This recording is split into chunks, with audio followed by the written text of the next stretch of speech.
back to another episode of the Alchemy Sports Performance Podcast. As you can see, I'm fresh off my trip to Duke. Kyle and I went and saw our guy Dwayne compete against UNC this last weekend. Obviously, when you watch this won't be in real time, so it'll probably be a few weeks removed, but hopefully they'll pick up a few wins in that time and be back on track. But it was a good trip. It got us talking about some things on the 14 hours in the car, so we're ready and excited to get back to talking about athletic performance and how we can help improve that area of your life. So today, let's kick it off right. One of the biggest pet peeves that we kind of run into a lot of is, especially in Ohio, unfortunately, the high school programs and the conditioning of athletes. You know, we're big believers that you don't need conditioning for athletic gains. The idea of running miles and suicides till you puke and all of these outdated methodologies need to, in my opinion, die. They need to go away. They need to get out of sports, and you're not toughening anybody up. You're not getting anybody better, and ultimately, we're seeing a lot more issues from injuries and other things from this than are necessary. But you know, let's dig into that a little bit deeper. And Kyle, tell me a little bit about your thoughts when you hear a kid come in and they're like, "Man, conditioning yesterday was tough." First, my question is usually, what did you do? And because I want to hear the kid elaborate a little bit more on that.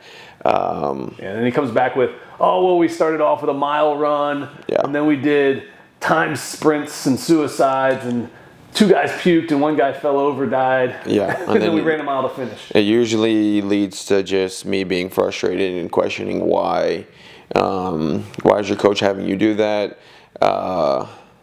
and then just me wishing that I guess more sports coaches were moving in a place that made a little bit more sense, in my opinion, and kind of just still wondering why so many programs are, I guess, so far behind in that category. Yeah, why do you think so many coaches still do like time mile runs for sports like softball and baseball, or basketball running like what they call it, the Carolina drill, where you run like 9 back and forths 5 different times under like time? Like, why do we still do these outdated things? Honestly, I wish I knew, or I wish I could get into the coach's mindset on certain things like that. Because to me, it just doesn't really make much sense. Like, there are other things that you can do. Just in general, like, I guess the only excuse would be to kind of see a starting point and an ending point, and like, these are things that you can measure and gauge, but there are so many different things that you could do that would, in my opinion, be more beneficial than distances and different stuff like that, to try and measure a time, like a starting point and an ending point, to make sure that the athlete is progressing along. But it just doesn't make sense to me to be running distance and conditioning so much. I think that, especially in season and different things like that, as the season goes on, if you're not structuring your practices to have more or less conditioning within, then you could increase the tempo at which your practice is, or the speed that you move around with in practice, because essentially in practice you are practicing for the sport, for the game.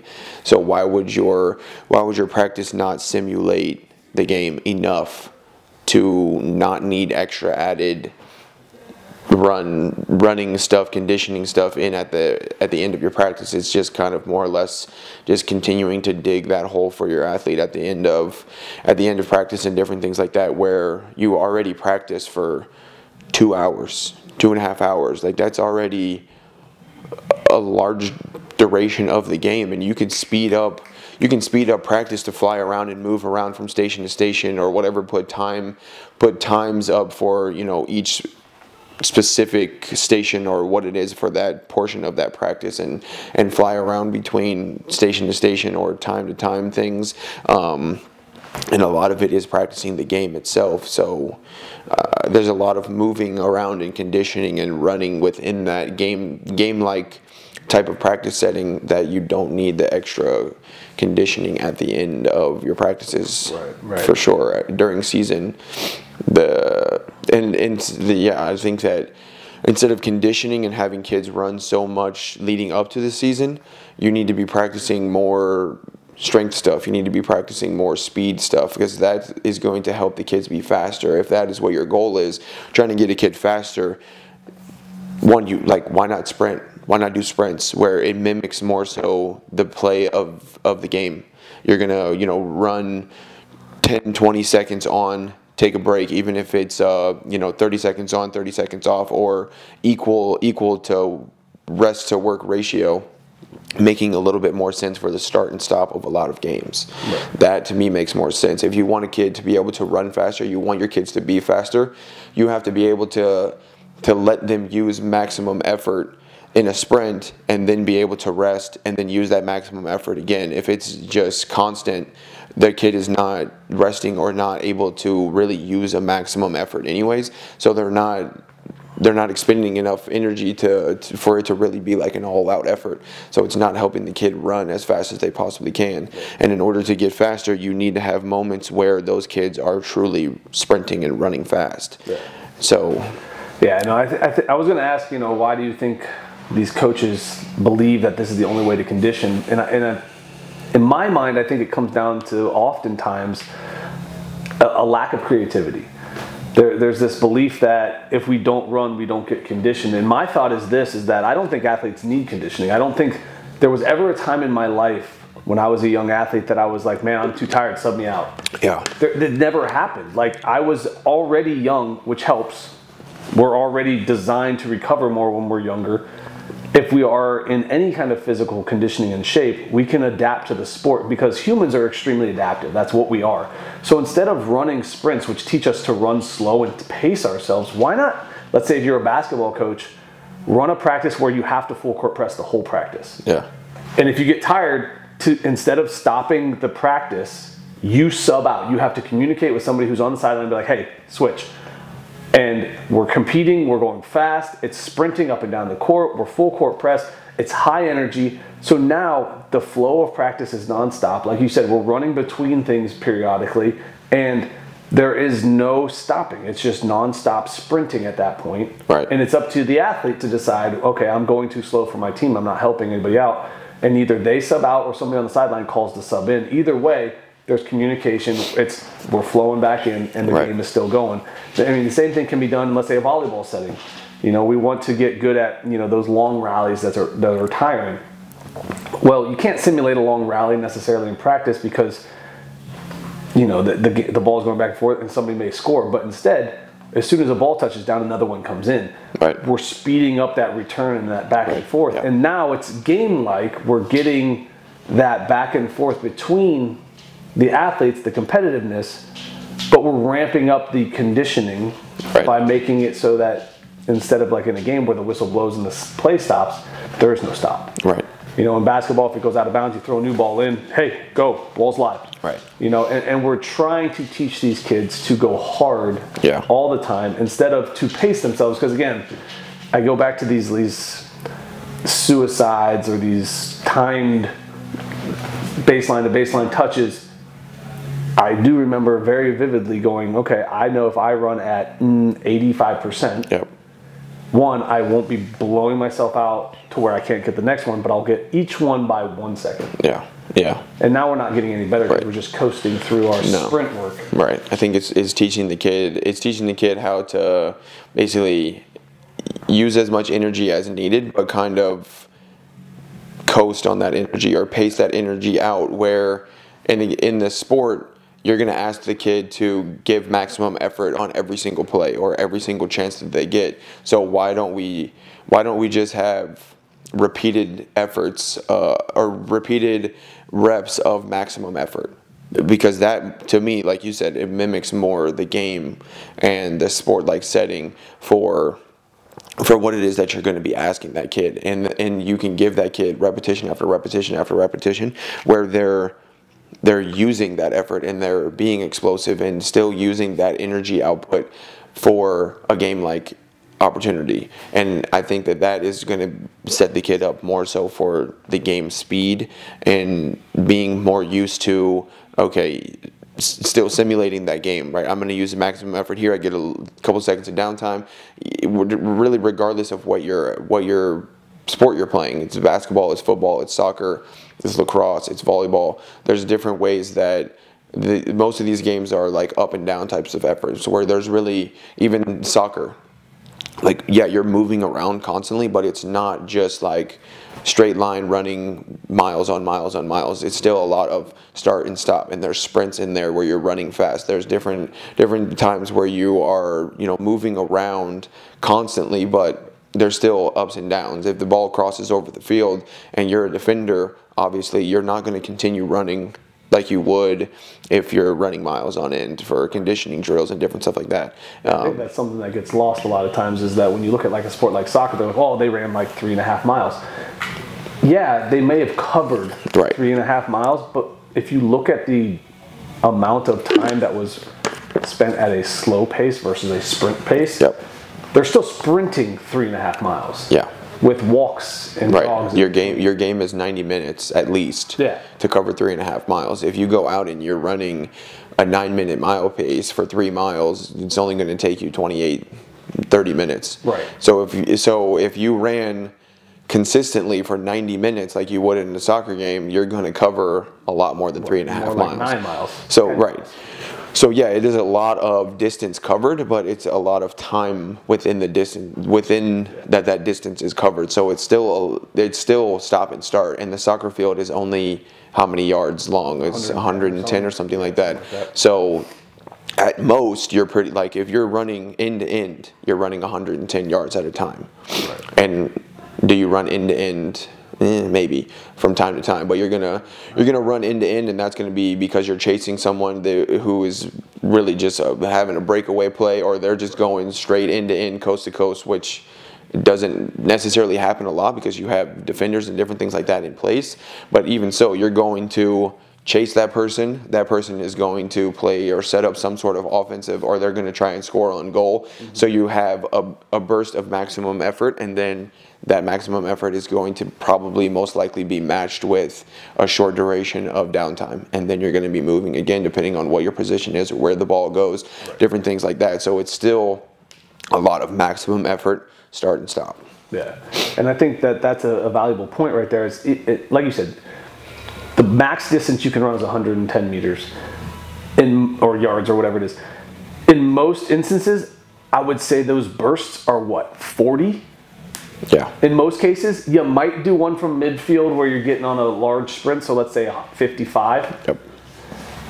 But yet you see so many times soccer teams and soccer practices, oh, we ran 2 miles today, or we did an Indian run, or whatever you want. I don't even know if you can call it that anymore. I might have just done a politically incorrect thing, but you know, I don't really care.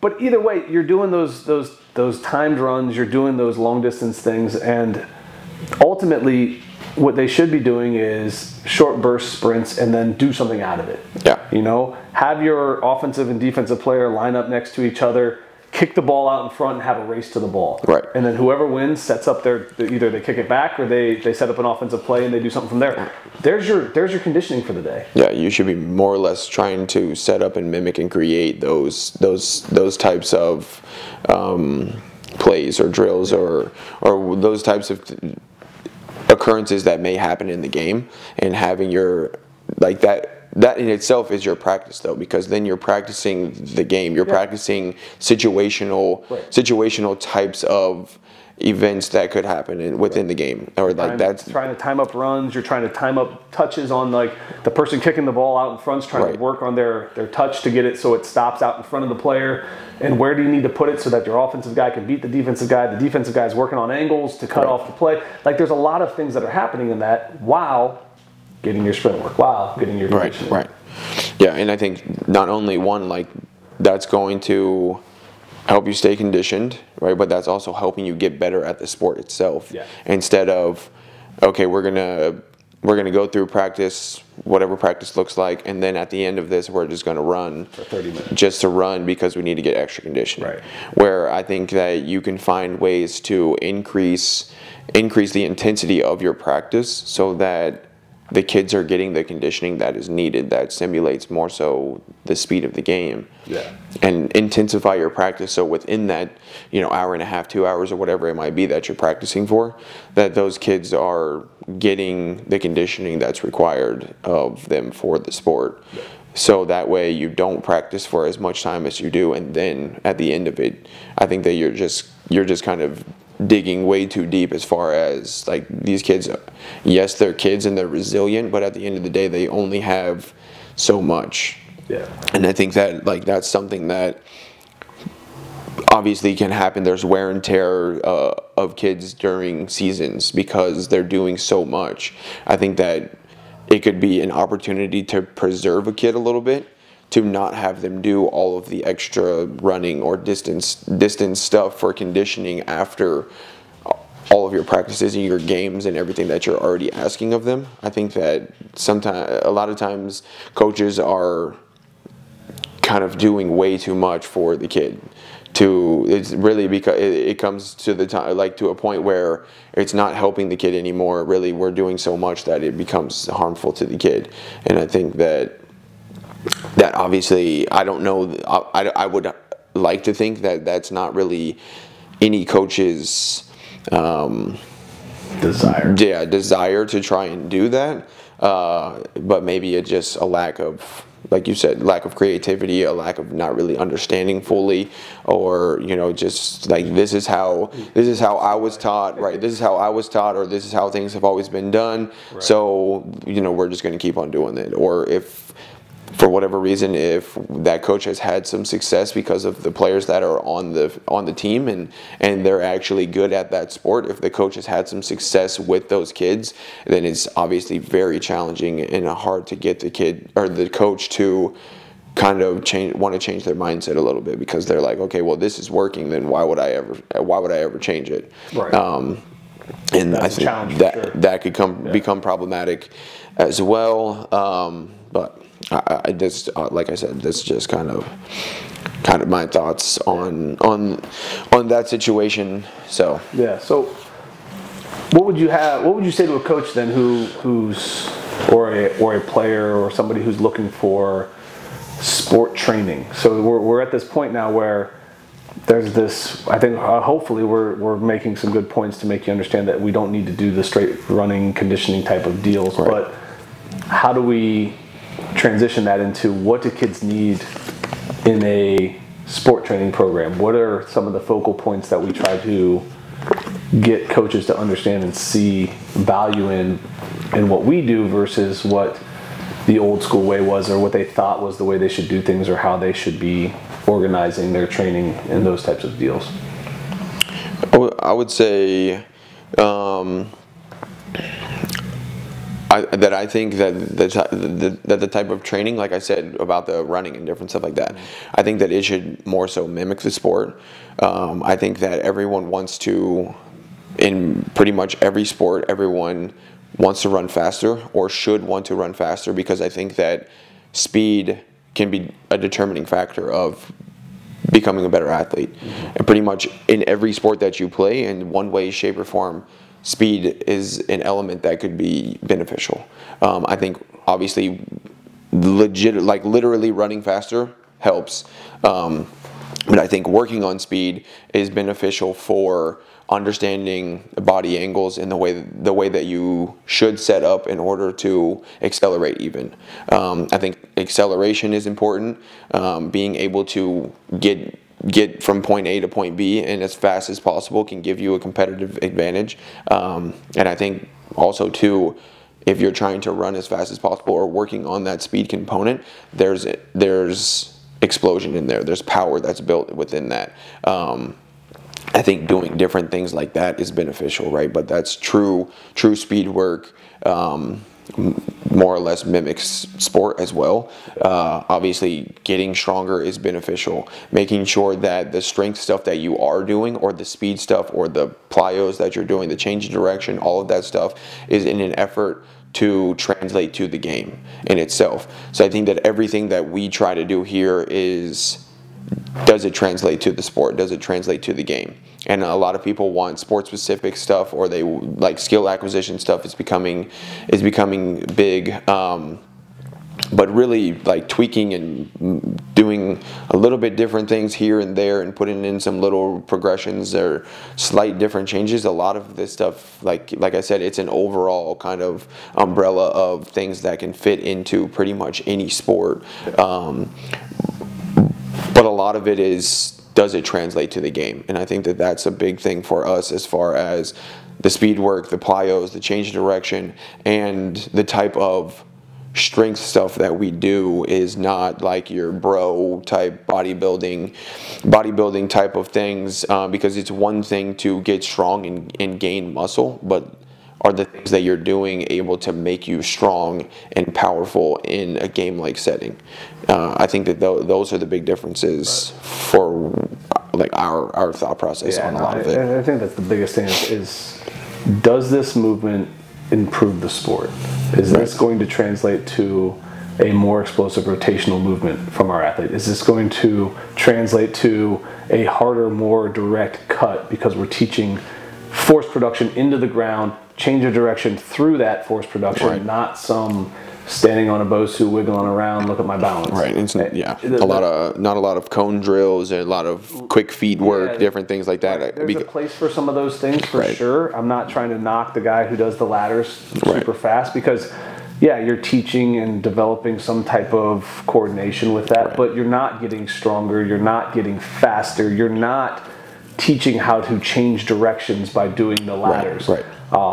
We spend a lot of time, obviously, with unilateral stuff. I think that's another piece that often gets missed in a lot of like high school programs and old school lifting, where we have everything as a bilateral movement. And for those of you who aren't familiar with the terminology, unilateral is using one or single, so one leg, one arm, one side of the body. So we're trying to focus on a specific piece, versus the bilateral is both.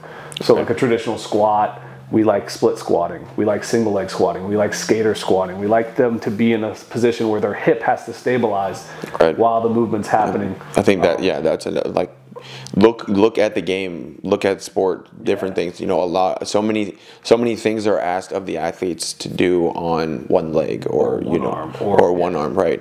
And I think that is an important piece, obviously, and then kind of honing in on, I guess, a more general consensus of where do we see most athletes have weaknesses or movement patterning issues and different things like that. And obviously, like the hips is going to be a big one. Just posterior in general is always a big one, and then just kind of being able to work one side at a time. I think that way, if you're doing a traditional back squat or a double leg squat or a barbell bench press, different stuff like that, odds are, in most cases, especially young athletes or athletes that don't have a lot of training experience, they're going to have weaknesses. So one arm is going to be stronger than the other, one leg is going to be stronger than the other, and that sort of thing.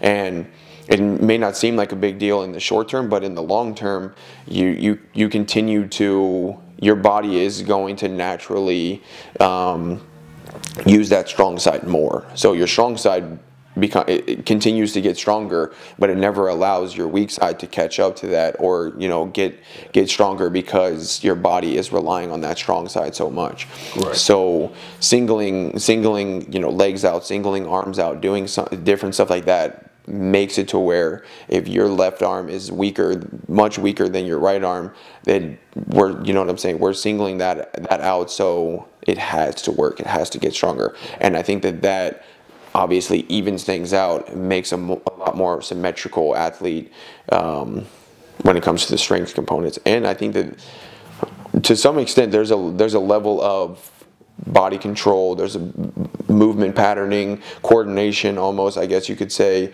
when you're doing things on, if you're a right leg dominant kid or a right leg dominant athlete and you're asked to do things on your left leg by itself with, you know, with no real aid or help, or kind of like leaning on that right side, there's a level to coordination with that and movement patterning and different things like that I think that is valuable as well, because if you really want to be a good athlete, you can't just favor one side for everything that you do, or if certain things come up in that game, you can't be like, oh, hold on, like, you know, so you're playing defense on, yeah, you're playing defense on someone and you're like, oh, actually, could you go to my right side because this is my strong side, or hold on real quick, I know you're trying to score on me, but let me set myself up so that I'm in more of a strong position. I think that obviously sport doesn't really work like that, so let's focus on becoming strong in every type of movement. I think that working in different planes is a huge thing as well. A lot of people want to do things just straight on. I think that working side to side laterally is huge for athletes, making sure that we're covering all planes and movement around everywhere is important for us. That's crucial, and you know, the big piece of this is that when you start to do, and you talk about like being in the right position as a defender, that strength transference, that movement of doing a split stance cable press with one arm, and that rotational strength then transfers to how we throw. Yep. You know, the anti-rotation and then the actual rotational movements that we do teaches our body to brace as well as to accelerate through rotation in that transverse plane. And those types of things then transfer to being strong in awkward positions. Because if you look at, let's just go with an offensive line versus defensive line setup. You're not squat pressing into that person. You're running and you're on one foot and you're at weird angles and you're leaning into them and you're trying to brace against if you're offensive. So you're trying to absorb this while getting your feet into the right position in staggered stances. Or you're Myles Garrett and you're working some crazy ankle bend and this mobility and this ability to bend your body and tilt around the corner with strength, because again, they're pushing on you. So you have to be on one foot with a crazy tilt while being pushed on, and then have the leverage and strength in the hips and legs to then drive out of that and create force. That doesn't happen from doing a 500-pound back squat. That's not why he is who he is. That's great that he can do these things and it shows this stuff, and sure, strength is impressive, but you know, I always come back to this idea, is how strong is strong enough? Like, where do you draw that line between becoming a power lifter or a world's strongest man and being a powerful, strong athlete? Where is that balance, and at what point does the strength gains impact speed performance? At what point do we find that the athlete is so strong that they can't move well? They become locked up because all they do is bench press, squat, and deadlift. And they do it so often at such high volumes that now they don't cut well. They don't change directions at all. They can't withstand an impact. They're strong, great in the weight room, but on the field they're marshmallows. They're stiff as can be because they just can't move. I think that's I guess another big component of it is making sure that you have strength.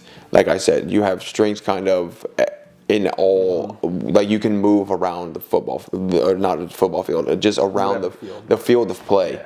And I think that a lot of focus is put on just relative strength of like a bench press and raw numbers and squat and hang clean and deadlift and different stuff like that, right? Which those are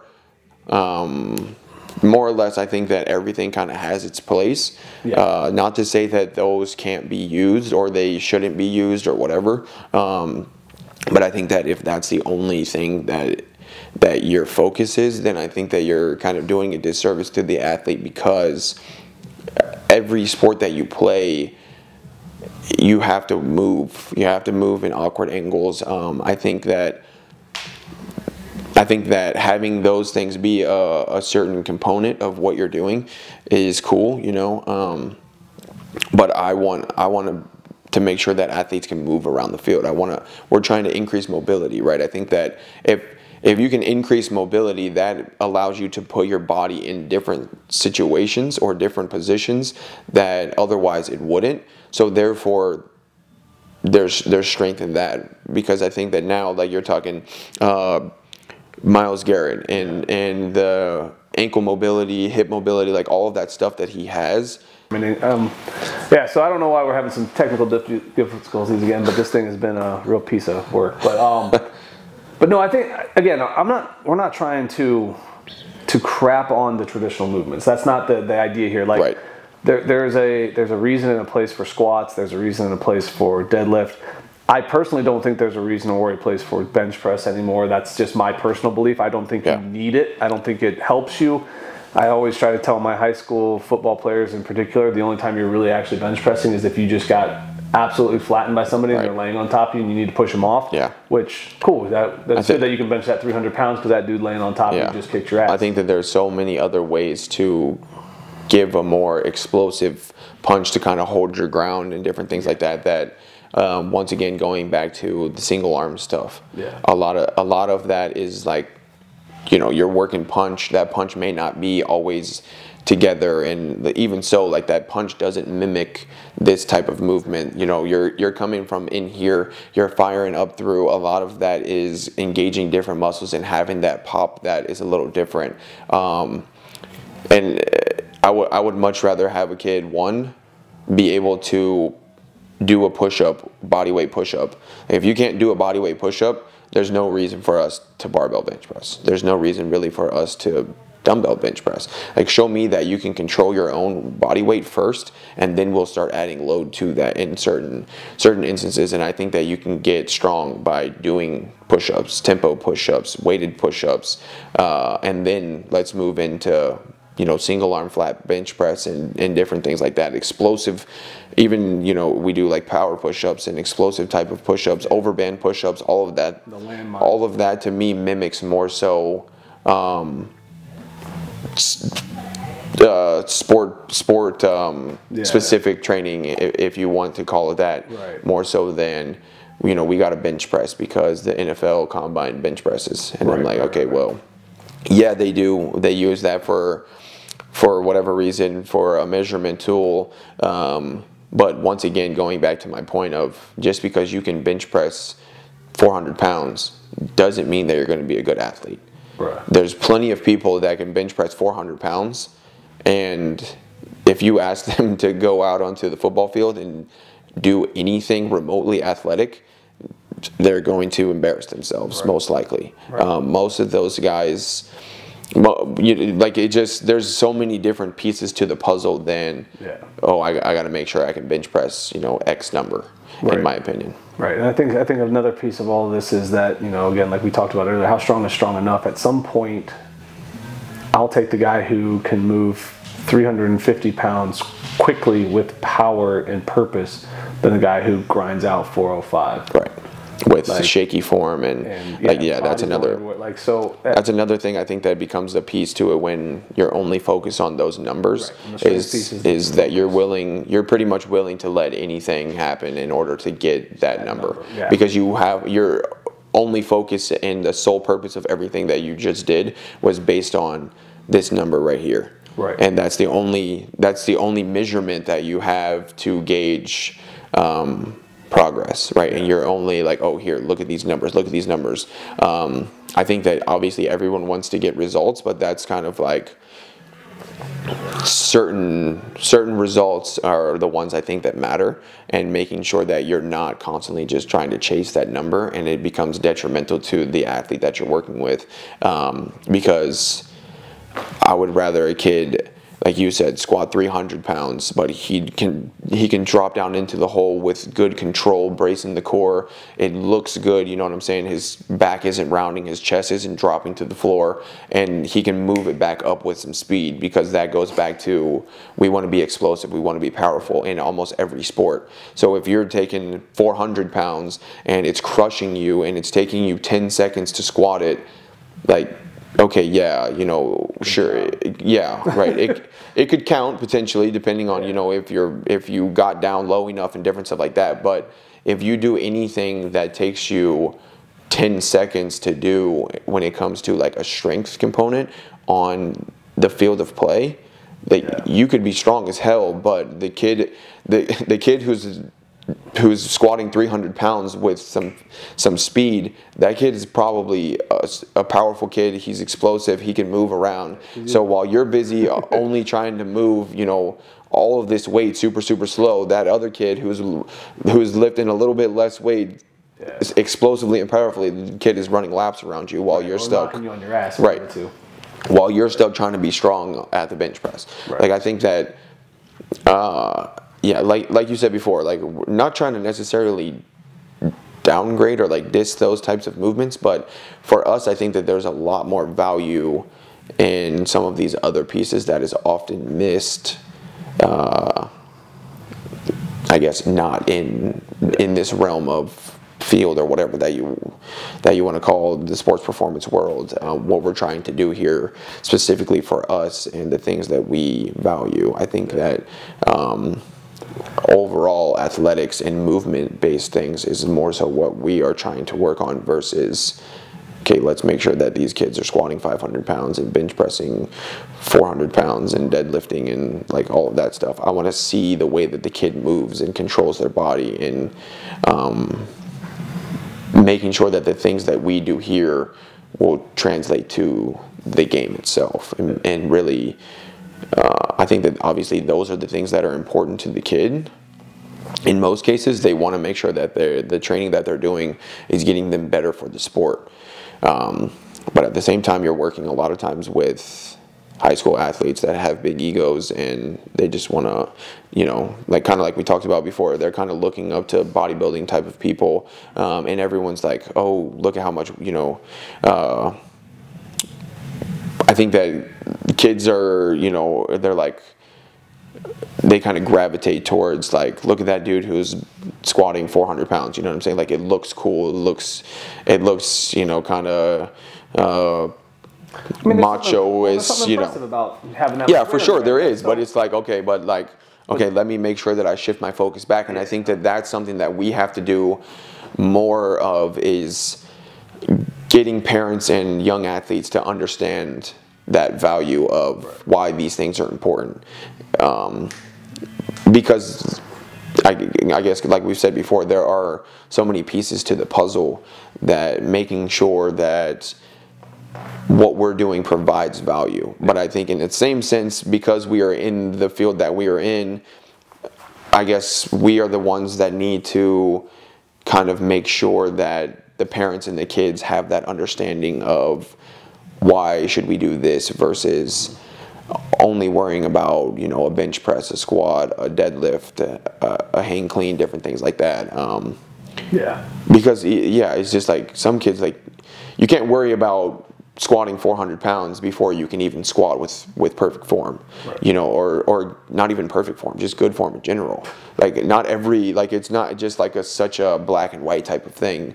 You know, some kids legitimately, like, they could spend months just working on squat technique and form and different stuff like that, just to get to the point of having some good form, so then that way they can progress. I think because a lot of times everyone's just like, oh, I need to do this, I need to do this, I need to do this, or they constantly want to do more weight, can I do this, can I do that?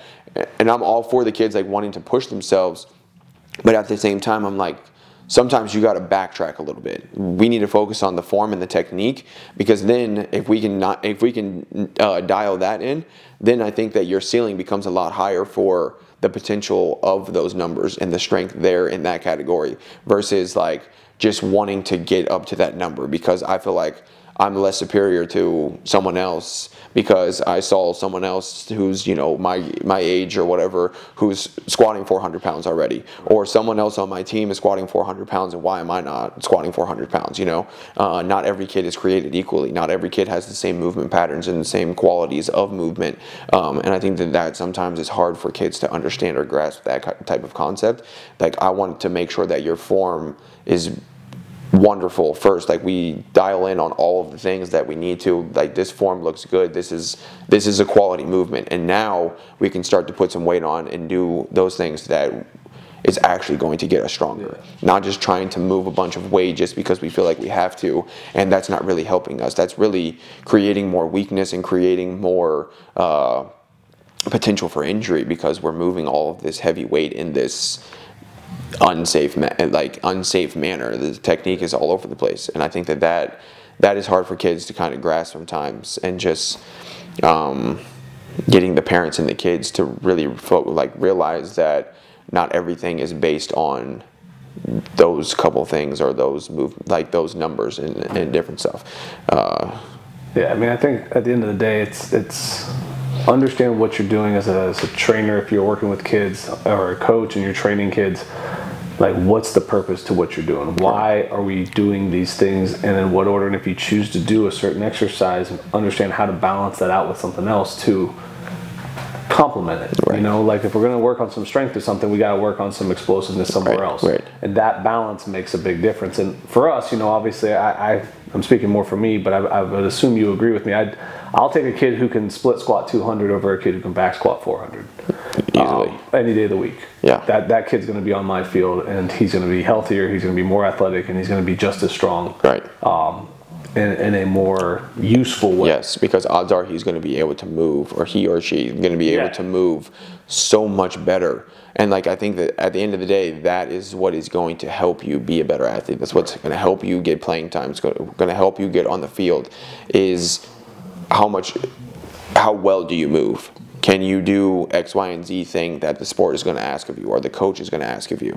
Because it's like we said, if the kid can squat 400 pounds, but they can't move anywhere, the game, regardless of what you play, is going to ask you for some movement. Yeah. You cannot be just stuck in the dirt or the grass or whatever, whatever the field that you're playing on. You can't just be stuck, and all these kids are going to be moving around you. It may look good at first, like, oh, okay, that kid can squat 400 pounds. It's pretty strong. Let's see what he can do. Kid goes out on the field, can't move. Doesn't excel, right, can't move. Okay, well, now you just spent all that time worrying about squatting 400 pounds for what, really? Right. What was the point of all of that? So, yeah, no, I agree. And so as we wrap up here, if somebody's watching and they're out there like, well, how do I find these coaches? How do I find these trainers? What's something that you would tell a parent or a coach looking for somebody to work with their athletes? Like, what are some things that we should be looking for in these coaches to help know that we're on the right path to finding somebody who's helping, who's doing it right? That's a complicated question, honestly. Because for me, on my perspective, it's tough, because especially for us, like, we are, at the end of the day, we're running a business, right? So we need people to come in that are willing to work with us in order for us to run the business, essentially, right? But a lot of times that entails telling parents and kids what it is that they want to hear versus what they need to hear. So that could be challenging for a parent or a young athlete. If the coach is challenging your ideologies a little bit, depending on what it is that you have belief in, to me, I think that would be a beneficial thing. But I know that at the end of the day, not every person that's asking you to work with their kids has that same mindset, right? Because I think that these are the important things that we're talking about, but not every young athlete and every parent has that same knowledge, right? So for me, if I can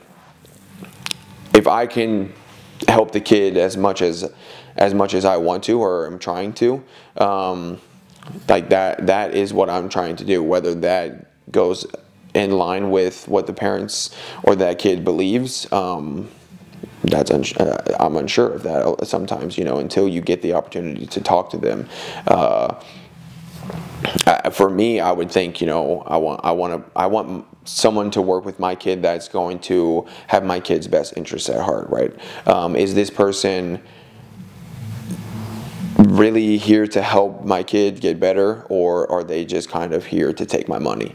That sort of thing. Obviously, like I said, at the end of the day, we are running a business. It takes money in order for us to run our business and keep our lights on and continue helping and working with young athletes. But I would also say that we're not just like, oh yeah, sure, let me take your money and then we'll just do whatever it is that you want to do. I think that we're here to kind of challenge beliefs and challenge kids, both in sport and out of sport. I think a lot of like those things are what we focus on as well. So that's kind of like my mindset behind it.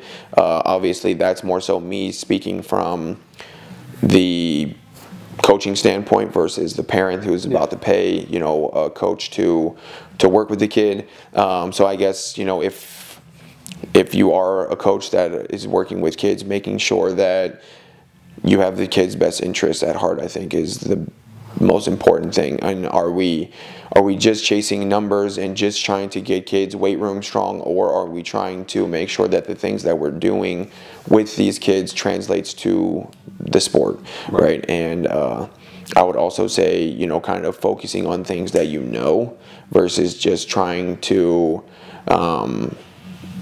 get money from people for certain things that you don't really specialize in. You know what I'm saying? Like that can become problematic. Or obviously you want to have more offerings for people because you want to kind of grab all of the people that you can, because you are trying to run a business, right?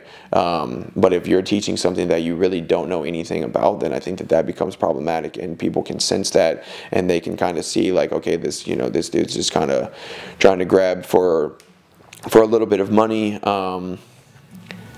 And I guess last, for the coach's standpoint, would be kind of constantly wanting to get better for yourself, right? So if you are going to be coaching and teaching and doing the athletic development side of things, making sure that you're constantly learning, because I think that the field is constantly kind of changing, and people are doing and adapting in different ways.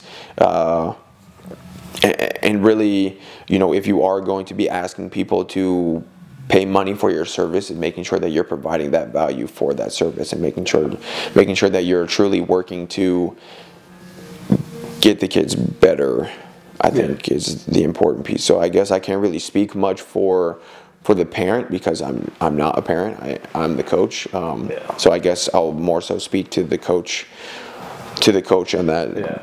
And so from the parent's perspective, if you're out there looking for a new trainer to work with your kid, what I would say is there's a couple things you should look for. One, ask to see some of their programming. If they're not actually programming for their training, run. Right. There has to be some type of game plan. Yeah, they're probably just throwing things together for what you've done leading to this point. What's the direction? Where are we going? Let's have a plan. Yeah. The other thing that I would say is, if you're looking into a program and you're watching training happen, look for the kid who looks the most behind. And how far behind do they look like? Because good training programs will find a way to help that kid get better. So I want to see, I don't care about the elite person that a coach works with, because that elite person was going to be elite whether they worked with you or not. There are certain people in this world that are born with special gifts, and they could literally do bear crawls their entire life and be better than half the people they face. Yep. Now, when they get to college, that's a different story. When they go to the pros, that's a different story. The training starts to matter. But up to that point, if you're a high school strength coach and you work with high school and junior high athletics, the bigger, faster, stronger kid wins. Yep. So if you're awesome in 7th grade and you claim that kid is your product, no. Yeah. He's more mature than everybody else. He's 3 inches taller, he's 10 pounds heavier, and he just moves better. Yep. That's not your training. So I want to see the kid who is the kid who got cut from the freshman team, tried out his sophomore year and made it, and how far they've come. Show me what it looked like at the very beginning when they were really not very athletic, and show me where they're at now. Those types of things, I think, can be a differentiator between a program that's actually helping kids improve and the program that's looking for the next all-star in the area to attach their name to. I think that's a scary and hard part to deal with, because there's likable people in this industry that they draw people in, and I don't think that they're doing it like purposely with ill will, but at the end of the day, like you said, it's a business, and if I can attach my name to a person who I actually haven't really helped or trained, but they've been in my facility once or twice, then I'm gonna do that, and I'm gonna ride that wave. So I want to see the kid who maybe didn't go play at college but he became a better athlete. He understands how to be a better person. He's in a better place because of the time that they spent there. I think those are big things. And see if you can go watch a session, because if a coach won't let you participate or watch a session before you join in, then there's probably something that they're not doing overly well. And I think that's a big final piece of all this. But yeah, as we wrap up today, one of the things that I want to say is if you get a chance right now, go ahead and hit the subscribe button. If you're a coach or a parent and some of the topics that we talked about today resonate with you, what I want to do is make sure that you comment or email us at alchemysportsperformance.com, or I'm sorry, alchemysportsperformance@gmail.com, and we can answer some of the questions. So if you're a coach and you're looking for ways to incorporate some of the conditioning pieces that we talked about earlier, or you're looking to do some of the different things that we've done as far as within the training applications and how you want to add that into your own development, then make sure you comment, make sure you add something to your email with us, get in touch with us, and as always, connect, because we're trying to grow this and learn with you as we go. So that's all for this week, guys. Thank you for tuning in for the Alchemy Sports Performance Podcast. We'll see you guys next week.